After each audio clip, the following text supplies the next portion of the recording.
ब्रेकनंतर तुमचं स्वागत आणि पुढची बातमी आहे बेळगाव मधल्या हिंडलगा गावाजवळ श्रीराम सेनेचे बेळगावचे अध्यक्ष रवी कोकितकर आणि त्यांचा चालक मनोज देसूरकर यांच्यावरती अज्ञातानं गोळीबार केला। या हल्ल्यात दोघे जण जखमी झाले असून त्यांच्यावर खासगी रुग्णालयात उपचार सुरू आहेत। रवी कोकितकर बेळगावहून हिंडलगा गावाकडे कारने जात असताना काल संध्याकाळी 7:30 ते 7:45च्या सुमारास बाईकवरून आलेल्या हल्लेखोरांनी त्यांच्यावर हल्ला केला।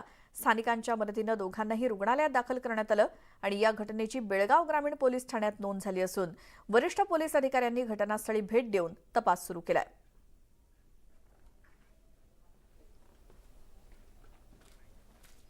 प्लास्टिकची पट्टी लावून एटीएम मधून पैसे काढणाऱ्या दिंडोशी पोलिसांनी या आरोपींना अटक केलेली आहे। एटीएम मध्ये प्लास्टिकची चिप लावताना या चोरट्याला रंगेहात पकडण्यात आलं। एटीएम मधून जिथून पैसे निघतात त्या ठिकाणी हा प्लास्टिकची पट्टी लावायचा। कुणी एटीएम मधून पैसे काढण्याचा प्रयत्न केला तर साहजिकच त्यांचे पैसे निघत नसायचे। एटीएम खराब झाल्याचा बनाव करून त्यानंतर ती चिप काढून दुसऱ्याचे पैसे हा चोरटा काढून घ्यायचा। अशा पद्धतीने या चोरट्याने आतापर्यंत अनेकांच्या खात्यातून लाखो रुपये काढल्याचं समजतंय। मूळचा बिहारचा असलेला आरोपी पवन पासवान याला रंगेहात पकडणाऱ्या बीट मार्शल रामदास बुर्डे याचा सत्कार करण्यात आला।